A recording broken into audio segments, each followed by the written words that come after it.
பேர் என் பேர் சாவலம் இதுப்பா. அதிராம்பட்டினம். உங்க பேர் என்ன? என் பேர் ஷேக் முகமது. உங்க பேர்? என் பேர் என் பாருக்கு. சரி, நான் ஒரு விடுகதை கேக்குறேன். சொல்லுங்கம்மா. இப்ப 400 ரூபாய்க்கு நான் ஒரு பொருள் வாங்குறேன். சரி. அத 300 ரூபாய்க்கு வித்துட்டேன்னா எனக்கு ப்ராஃபிட்டா லாஸா? 400 ரூபாய்க்கு வாங்கி 300 ரூபாய்க்கு வித்தா 100 ரூபா லாஸ் ஆகும்ல? கண்டிப்பா லாஸ் தான். லாஸா? எப்படிண்ணா கரெக்டா சொல்லிட்டீங்க? தப்புண்ணா.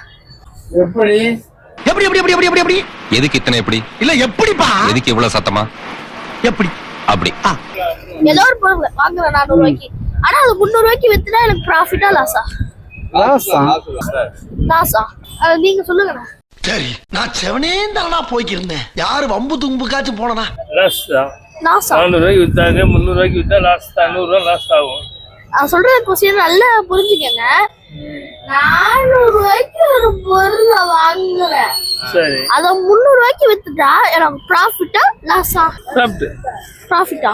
எப்படி எப்படி அதை நாங்க இல்லைன்னு சொன்னா நீ வந்து ப்ராஃபிட்டா லாஸா திருப்பி திருப்பி கேட்டா உனக்கு என்னைய வச்சு ஒன்னும் காமெடி கிமெடி பண்ணலையே. இது எப்படிண்ணே அது ப்ராஃபிட்னா எப்படி? எப்படி அது ப்ராஃபிட் ஆகும்? வாங்குறா 300 ரூபாய்க்கு விக்கிறப்பல அது லாஸ் தான். உங்களுக்கு தெரிஞ்ச கமெண்ட்ல சொல்லுங்க. உங்களுக்கு தெரிஞ்ச கமெண்ட்ல சொல்லுங்க.